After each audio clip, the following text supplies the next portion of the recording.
The film kicks off on June 5, 1944, just one day before D-Day. A squad of American soldiers is gearing up to crush the German grip on France, their target, a Nazi-run radio tower perched on top of a church in a quiet French village. If they take it out, the U.S. Air Force can finally swoop in and back up the troops storming the beaches. Among the squad is Ed Boyce, our main character, a fresh recruit with only 3 months in the Army. He's green, nervous, and constantly teased by the others, who say he can't even hold a rifle straight.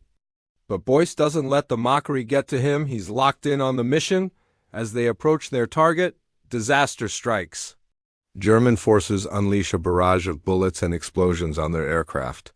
The plane dodges some of the chaos, but more blasts rip through the sky, killing several soldiers in seconds.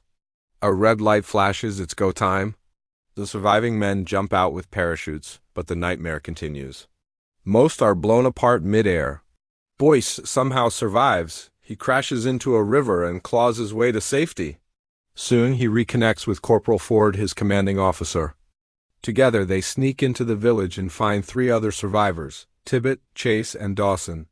Ford, being the highest ranking, takes charge, and the group pushes forward toward the church. But fate has one more cruel twist. Dawson steps on a landmine boom. He's gone in an instant.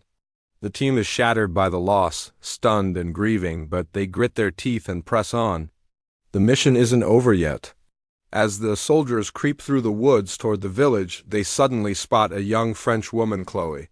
The moment she sees them, she bolts, but Ford barks out an order: chase her down. No one can know they're here. The squad springs into action and catches her fast. Chloe pulls out a knife, ready to fight for her life. Ford snatches it from her with ease, and Boyce, who speaks French, steps in to calm her down. He gently tells her they're not here to hurt anyone. They just need her help to reach the village. Shockingly, Chloe agrees. She leads them to her home, where she lives with her little brother, just 8 years old, and her aunt. Boyce stays outside with Chloe while Tibbet, Chase, and Ford head in to check her story. But Chloe's terrified they might harm her family. She rushes in after them, but in her panic she makes a noise too loud. The neighbors hear it instantly. One elderly woman wastes no time and alerts the Nazi patrol, claiming Chloe's outside past curfew and must be punished. Moments later, Nazi soldiers storm in. Boyce ducks out of sight, heart pounding, as Chloe is cornered by the furious Germans. They start harassing her, shouting and grabbing, but then a higher-ranking officer named Waffner arrives. He seems oddly fond of Chloe and snaps at his men to back off. Just like that, she's free for now? Once the Germans leave, Chloe and Boyce slip back into her house and rejoin the rest of the squad. Strange, eerie sounds echo from one of the rooms, but Chloe brushes it off, saying it's just her sick aunt. The soldiers also meet her little brother, Paula, cheerful 8-year-old, who's thrilled to see real soldiers and wants to play. Ford wastes no time. He sends Tibbet and Chase to scout the church, hoping some of their missing squad might have made it there. Meanwhile, Boyce can't shake the disturbing noises coming from the aunt's room. He creeps toward the door, heart pounding, and what he sees nearly makes him collapse. A woman, grotesquely disfigured, stares back at him, her face twisted beyond recognition. Chloe rushes in, and Boyce, shaken, asks in a trembling voice what happened to her aunt. Chloe reveals the horrifying truth. The Germans snatched her and dragged her to the church, where they performed twisted experiments. A Nazi doctor has been kidnapping villagers, using black tar from the ground. He claims it holds some kind of dark power. Chloe then gently treats Boyce's bullet wound, her hand steady despite the pain in her voice. She confesses she despises the Nazis. They murdered her parents in cold blood. Suddenly, there's a knock at the door. Nazis again. Boyce, Ford, and Paul scramble into the attic to hide. Chloe opens the door and finds Waffner standing there. She hesitates, but lets him in. Their conversation is tense. He starts making advances, hinting at a sick arrangement. She's supposed to sleep with him for protection. Chloe tries to push back, saying she's not doing it tonight. But Waffner won't stop. From the attic, Boyce and Ford watch, horrified, as he keeps pressuring her. When Chloe refuses again, Waffner's tone turns cruel. He threatens to take Paul to the church, just like her aunt. Cornered and terrified, Chloe gives in.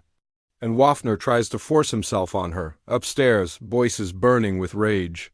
He wants to storm down and stop Waffner immediately, but Ford grabs him, warning that jumping in now could wreck everything. They'd risk the mission and their lives. But Boyce can't just stand by.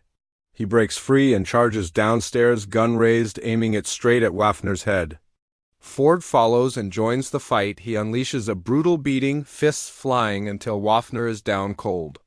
They drag him to the attic, tie him up tight, and Ford makes a chilling decision. He's going to torture Waffner for answers. Then Ford sends Boyce to scout the church. Boyce nods and slips away into the shadows. When he reaches the church, what he sees nearly makes him collapse. German soldiers are burning disfigured villagers alive with flamethrowers. The horror is unbearable. Suddenly, a German shepherd lunges out of nowhere and attacks. Boyce fights back, but the noise draws Nazi attention. He's trapped. Just then, a truck rolls by. Boyce dives in, desperate to escape, but the moment he lands inside, his stomach turns. The truck is packed with dead bodies. The truck drives straight into the church compound, and Boyce stays hidden. Once inside, he slips out and sneaks through the building. What he finds is beyond disturbing. There's an underground facility, dark, twisted, and crawling with secrets. He peers into a cell and freezes. On the other side is a monstrous creature, something not even human. Boyce keeps moving, heart racing, and stumbles into a sinister lab. A massive pit of black tar bubbles below, and above it, people hang trapped in plastic bags, alive but helpless. Then, in a nearby room, Boyce spots a syringe filled with a glowing red liquid. He grabs it. Whatever it is, he knows it's important. Suddenly, Boyce hears a woman crying out in the distance. He races toward the sound, but what he finds is beyond horrifying. The woman is still alive, but only her head remains. Her eyes plead for help, and Boyce nearly collapses from the shock. He stumbles into another room and finds Rosenfeld, his fellow soldier, tied to a table. Thankfully, he hasn't been experimented on yet. Boyce rushes to free him, but just then, a man in a white coat enters. It's Dr. Schmidt. Boyce ducks into the shadows, heart pounding, and watches in terror as Schmidt injects a corpse with the red serum. Seconds later, the dead man jolts back to life. The doctor calmly locks the reanimated body inside a morgue as if it's just another routine experiment. Once Schmidt leaves, Boyce scrambles to Rosenfeld's side. His friend is hooked up to a bizarre machine, wires and tubes everywhere. Boyce pulls with everything he's got until finally, with a painful snap, the device comes loose. Rosenfeld screams in agony, but he's free. They know they have to escape fast. But where? Time is running out. Then they spot a sewer grate. Without hesitation, they pry it open and slip into the darkness below. Back at Chloe's house, Tibbet and Chase return from their scouting mission. Ford demands answers. Where's Boyce? They shrug, assuming he's been taken by the Germans. But just then, Boyce bursts through the door with Rosenfeld. He's breathless, frantic, and starts spilling everything he saw at the church-twisted labs, living corpses, and that terrifying red serum. The others stare at him, confused and skeptical. Ford is furious. Boyce didn't even check the radio tower. But Boyce pulls out the syringe, holding it up like proof. Ford's eyes narrow. He turns to Waffner, ready to dig for answers. What is this substance? What kind of nightmare experiments are they running? Waffner refuses to say a word. With a twisted grin, he declares that the villagers finally have a purpose. Their bodies will help build something far greater. Chloe snaps. Fueled by rage and grief, she lunges forward and stabs him hard. It's revenge for her parents, for her aunt. She tries to strike again, but the soldiers pull her back and send her downstairs before things spiral further. Ford doesn't hold back. He strings Waffner up and unleashes brutal torture, demanding answers. But the German stays silent, smug, and defiant. Boyce watches in horror. He can't take the violence anymore. He tries to stop Ford, but gets a fist to the face. The two clash, voices rising. Boyce shouts that he doesn't want to kill anyone. Ford fires back coldly. We're soldiers. We don't get to choose what's easy. Finally, after endless beatings, Waffner cracks. He reveals that 40 men are stationed at the tower. That's all Ford needs. He gathers the squad and lays out the plan. They're going in. He tells Chase to prep Waffner for transport. They'll use him as bait to launch their attack? Chase heads to the attic and finds Waffner unconscious. He nudges him, calls his name, nothing. Thinking the German is dead, Chase relaxes for just a second. But it's a deadly mistake. Waffner springs to life and knocks him down, then fires off a storm of bullets. Gunshots echo through the house. The squad races to the attic and wrestles Waffner into submission, but it's too late. Chase lies bleeding out, his body limp and fading fast. The room falls silent, until Boyce makes a desperate move. He pulls out the red serum and injects it into Chase, praying for a miracle. Seconds tick by, then Chase jolts upright. Everyone stares, stunned. He's alive. When asked how he feels, Chase says he's fine. But he's parched, begging for water. They hand him a drink, still in disbelief. But something's wrong. Chase starts burning up, his skin flushes, his body trembles. Then the horror begins. His bones snap, his limbs twist, and his face contorts into something monstrous. The transformation is terrifying. He's becoming a zombie-like creature right before their eyes. Panic erupts. The group demands answers from Waffner, who smirks and says, "A 1,000-year Reich requires 1,000-year soldiers." The truth hits hard. The serum doesn't just revive the dead. It turns them into unstoppable super soldiers. The Nazis plan to use these monsters to win the war. Suddenly, Chase explodes with rage. He lunges at Boyce, screaming, demanding to know what was done to him. The others try to hold him back, but he lashes out, wild and violent. Ford fires several rounds, but Chase doesn't flinch. The bullets do nothing. It's chaos. The creature grows more savage by the second. Finally, Boyce grabs his rifle and slams it into Chase again and again until the monster collapses. The nightmare ends with one final blow. In the chaos, Waffner slips away. And worse, he grabs Paul and takes him hostage. By the time the others realize what's happened, it's too late. Waffner's already outside, shouting for help, and the Nazis come running. A brutal gunfight erupts. Bullets fly, botas drop, and the ground shakes with violence. The Americans fight hard, mowing down German soldiers, but Waffner is hit. Half his face is blown apart, grotesque and bleeding. Still, he escapes with Paul, shielded by the last surviving Nazis. Chloe sees it all and breaks down. She pleads with the soldiers to save her brother. But Ford is firm. They must destroy the tower now, before the Germans regroup. Boyce pushes back. Paul is in danger because of them. He proposes a bold plan: blow up the entire church. That way, they'll destroy the radio tower and the twisted lab in one strike. Tibbet steps forward. He's in. Ford hesitates, then finally agrees. The mission just changed. Meanwhile, Waffner stumbles into the lab, groaning in agony. He claws through the supplies, searching for the red serum. Dr. Schmidt warns him it's never been tested on the living. It's dangerous, unstable, but Waffner doesn't care. He grabs the syringe and injects himself, screaming as the serum floods his veins. His body convulses. Bones crack, muscles tear, and his skin warps into something monstrous. He roars in pain, then in power. The transformation is complete and terrifying. Elsewhere, Chloe runs into a Nazi soldier who locks eyes on her with cruel intent. He chases her down, cornering her in a dark, isolated spot.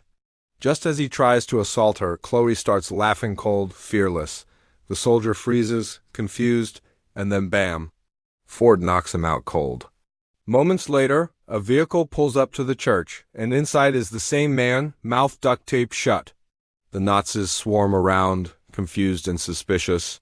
He tries to speak, muffled and frantic, but they can't understand him. So they make a fatal mistake. They rip off the tape. Boom! A grenade hidden in his mouth explodes instantly along with several strapped explosives. The blast wipes out a huge number of Nazis in one terrifying second. Chaos erupts. More German soldiers rush in to secure the checkpoint, but Rosenfeld and Tibbet are ready. They strike hard, guns blazing, and take down the reinforcements with ruthless precision. Meanwhile, Chloe, Ford, and Boyce use the distraction to slip through the sewer. Once inside, Chloe breaks off. She's determined to find Paul. She corners a Nazi soldier, gun drawn, and demands he take her to her brother. Terrified, the man obeys and leads her to a room. But it's a trap. Inside are snarling, mutated zombies. Chloe gasps in horror. The soldier raises his weapon to shoot, but Boyce bursts in just in time and takes him down. Soon, Chloe and Boyce find Paul strapped to a bed in the lab. They free him, and Boyce urges them to escape. He's not done yet. Chloe nods and leads Paul toward the sewer exit, but danger strikes again. A monstrous zombie blocks their path. Chloe shouts for Paul to run and turns to face the beast. She fires 3 shots, bang, bang, bang. But the creature keeps coming. It lunges at her, snarling. Chloe bolts, heart racing, and stumbles upon a flamethrower, her last hope. She grabs it and unleashes a fiery blast, incinerating the monster in a blaze of smoke and screams. She reunites with Boyce and Rosenfeld, who've rescued Paul and are locked in a fierce battle with the Nazis. Ford reaches the radio tower and plants the bomb timer ticking, but as he turns around, his blood runs cold. Wafner is there, and he's no longer human. The Nazi has mutated into a monstrous beast, pulsing with power and rage. With a roar, he smashes the bomb and launches a savage attack on Ford, beating him mercilessly. Meanwhile, Boyce runs into Dr. Schmidt. The doctor pulls a gun and fires straight at Boyce's head, but Boyce dodges just in time. The two clash in a brutal fight, fists flying, blood spilling. In the end, Boyce grabs Schmidt's own scalpel and drives it into him, killing the twisted doctor with his own weapon. Elsewhere, Wafner drags Ford to the lab and hangs him from a hook like a trophy. He begins torturing him, savoring every second of revenge. But Boyce bursts in and opens fire bullets slam into Wafner's body, but they do nothing. The monster doesn't even flinch. Ford breaks free and grabs the serum. With no other choice, he injects himself, his body convulses, muscles bulge, and he transforms into a super soldier. Just as Wafner is about to finish Boyce, Ford charges in. The two beasts collide in a vicious battle flash against fury, but Ford knows brute strength won't be enough. He rolls an oxygen tank beside Wafner, and Boyce sees the plan. He fires boom. The explosion is massive. Wafner is hurled through the air and crashes into the bubbling tar pit. The squad uses the chaos to retreat, but Ford stuns Boyce by shoving him away and locking himself inside the lab. Boyce pounds on the gate, begging him to come out. But Ford refuses. He orders Boyce to finish the mission and destroy everything. The serum is too dangerous. No one should have it, not even the Americans. Boyce hesitates, torn apart, but Ford's words hit hard. With a heavy heart, Boyce turns and walks away, ready to end it all. Back in the lab, the nightmare isn't over. One by one, the dead soldiers begin to rise, grotesque, snarling, and ready to kill. Wafner gets up too, his monstrous body twitching with rage. But Ford is ready. He triggers the explosives and blows the entire lab sky high. The blast wipes out everything, Wafner, the zombies, and Ford himself. At the same time, Boyce reaches the radio tower. He plants the bomb and bolts from the compound. Just as he reunites with the others outside, the church behind them collapses in a fiery heap. The mission is complete. Soon after, the radio crackles with news today is over, and the Allies have claimed a decisive victory. In the final scene, Boyce stands before his sergeant, reporting the mission.